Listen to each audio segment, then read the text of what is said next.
Today, we talk about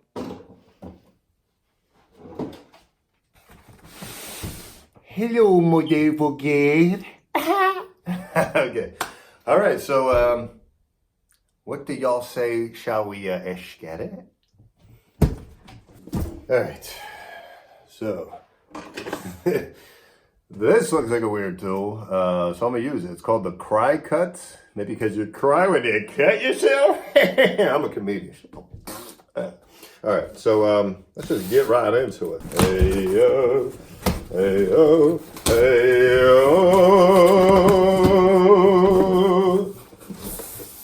Oh, you already know what it is. So let's why don't we just do this all at once and then we'll get back to it. Am I right or am I right? Same one I'm imagining. Come on, baby. Come on, baby. Do the do. Yep. Sacai. Same size box, different shoe. Let's get it. Word. The bird. This came from Nike. What is this though? This be. Very interesting. Don't want to look at that yet. Let's see here. Why don't you come with me? I know what this be. This is a special one.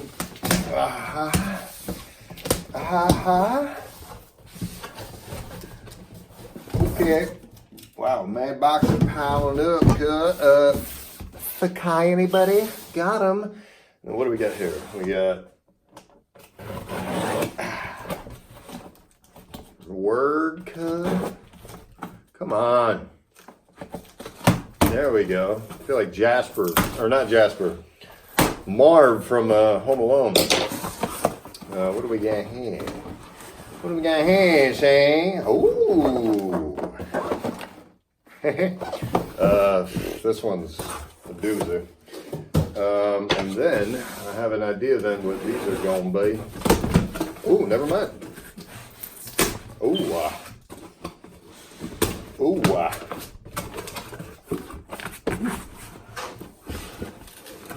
Damn, son, where'd you find this? Sensing the theme, folks. And then we got another one.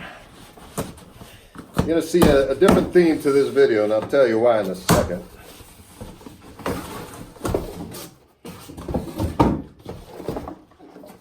Another one. What size is this? Yep.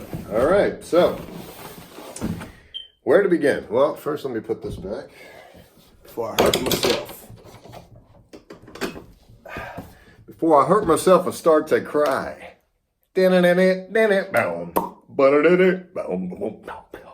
Crane triggered. All right. You know what? We might as well start with the non-Sacai boxes. Why don't we make that its own separate unboxing video? What do you say? That way I can bust out more content. All right. So, a lot of y'all was asking about these. Woo, baby!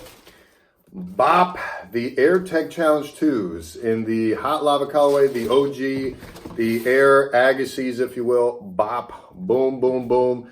Wow. Let's just have you guys take a closer look. Come on in. Okay, so yeah, Air Tech Challenge 2, baby. So this is the update. I wish I brought the original one so I could compare it, although I did recently take a look at it. The immediate difference I'm noticing already is these perforations here. I didn't notice that on the OG. And the wings are a lot more pronounced than out, but that's probably because this ain't laced though. Don't remember if the tag was exactly the same on my other pair that was from, I want to say 2014, but the Hot Lava, obviously, even this leather looks a lot better, I'll be honest with you. So I'm really leaning towards keeping these. I ain't gonna lie to you, especially the fact that they ain't yellered yet. Although you can clearly see this mesh is gonna yeller quite quickly. There you get the bop of infrared all over the place. Really love that. A clear air bubble, always a nice touch. And from what I heard, again, I can't compare this right away, but apparently this level of infrared is a lot more true to the OG than my pair that I have from a few years back. So that's cool. That's cool. So I'll be honest with you, I probably will keep this, but I was thinking about doing a giveaway. So would I give away the old pair since I've already built certain memories in that pair? I want to say yes. I'll be honest with you. So maybe I will do a giveaway for that pair.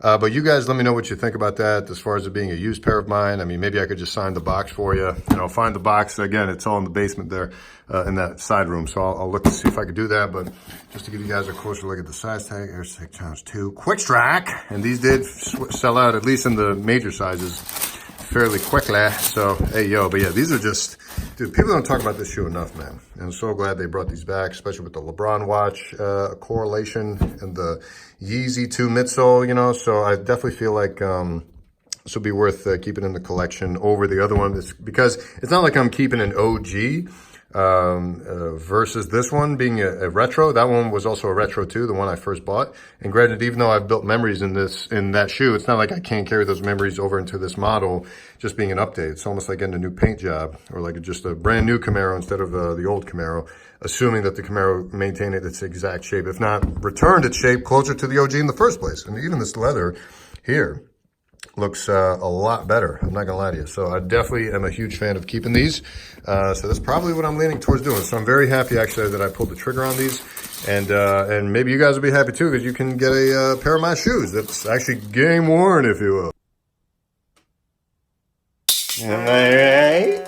Just saying. So yeah, I hear you guys loud and clear. You guys want giveaways, and I know you guys want me to like give away like stuff like these, like the Sacai's and whatnot, but it's kind of hard for me to do that, especially because my channel just doesn't generate enough income for me to justify doing that. And I just kind of feel like it's a cheap tactic to get subscribers, which from what I hear in the YouTube algorithm isn't even all that helpful these days as far as like having more subscribers. That doesn't really help your viewership, the YouTube algorithm to push your content more. So it seems a little counterproductive to do that, but I do want to give back to you guys in some way.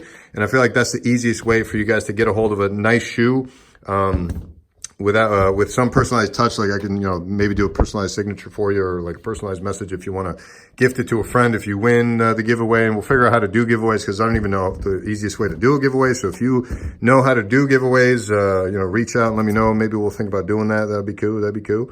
So yeah, let's keep it moving. All right, so y'all may be wondering why are these boxes, and actually before I do that, I was expecting one more shipment, so let me check on that. Nope, no signs of the shipment, so let's just keep it moving.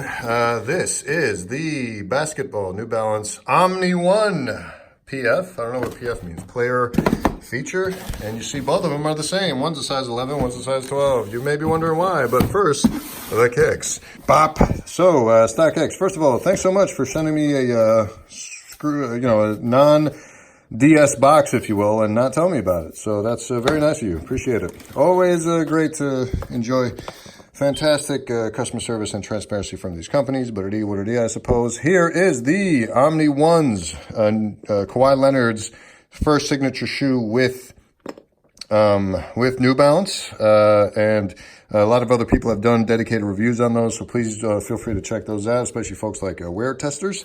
Of course, them being basketball enthusiasts, they jumped on these when they retailed for $140. Granted, he got it gifted to him by Seth Fowler. And I held off because I wasn't sure how I felt about New Balance's legacy with Kawhi.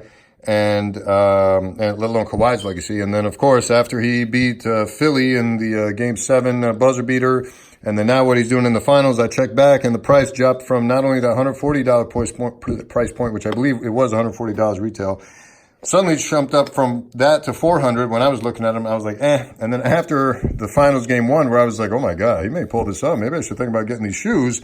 All of a sudden, they were like over $1,000. So I spent over that for this size.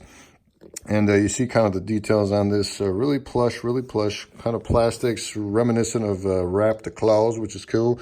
There's his K2 logo, which seems a little meh to me, but it is what it is from a historic standpoint. The things he's done so far in this model, let alone this colorway in the earlier rounds of the playoffs, let alone if he pulls off the championship, this is going to be a great shoe to have. And along those same lines, I was like, you know what? I've been meaning to think about doing this myself. Let me just do it. So I went ahead and bought the size 12. You know, I said, why not buy the size 12 initially? Because I figured I could make it fit since I'm not going to be using it as a performance model. And maybe it'll be a little roomy, but it is what it is. And with that said, I was like, you know what though? Even though these size 11s, which are my true size, are going for a grand plus, maybe I'll just buy them anyway. And then depending on what this size does in the resale market, let alone these, maybe I'll get rid of one of them.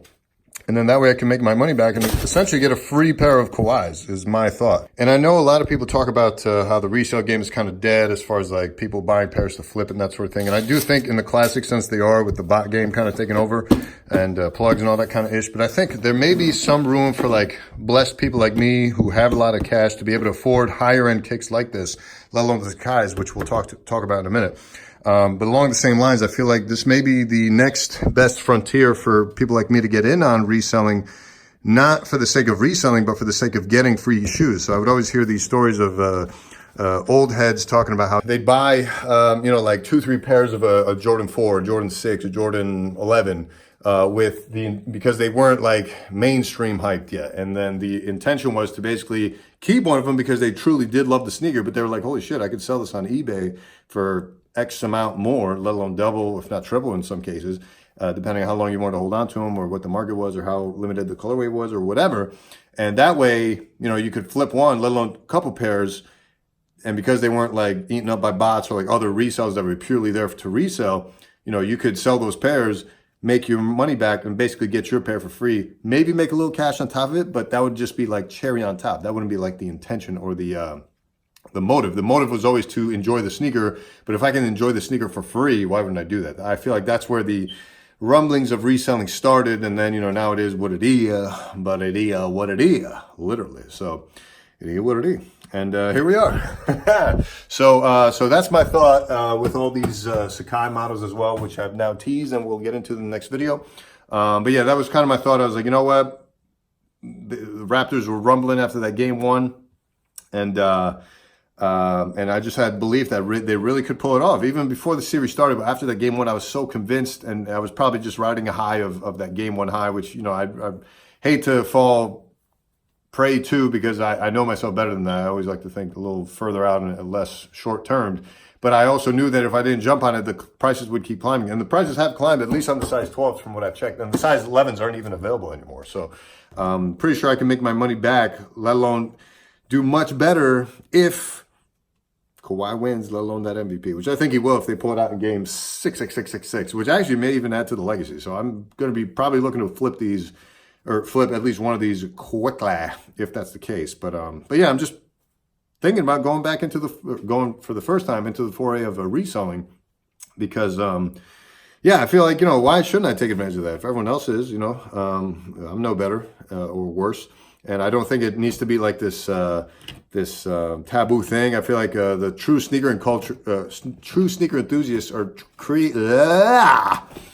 treating it as such a taboo thing, while everyone else is just running away and like, sorry, you guys think it's taboo. We're just running away with your money. And it's just like we're getting left behind. I feel like we got to kind of like take matters back into our own hands a little bit. Not that I think this will do it, but I just think as far as like one way to combat like these prices of reselling, it's like, all right, if you want to play that game, luckily I'm in a position to be able to afford multiple pairs at a resale cost. And if I kind of have a glimpse of hope that these will continue to rise in value, maybe I'll just play that game myself and get my pair for retail, let alone, for free, like the olden dudes used to do it in the olden days. At least that's my thought. I may fall flat in my face, but it is what it is. I kind of wish I did that with the Off-Whites, instead of, scoffing at the fact that I had to spend $1,000 for the original Chicago Off-White Jordan 1s. I should have bought like 8 pairs, $8,000, just spent it. And then now I could have made, who knows how much money off those pairs, let alone gotten my pair for free, let alone retail. So, just you live and you learn. So the more I learn about the sneaker game, the more I'm kind of trying to develop my taste as to what I think is going to pop and what won't. Speaking of which, I think the Sacais are part of the latter, or part of the former, I should say. I think they will really pop with bop. And we're going to talk about that soon. Let's get it. Thanks for listening. Bye. Peace.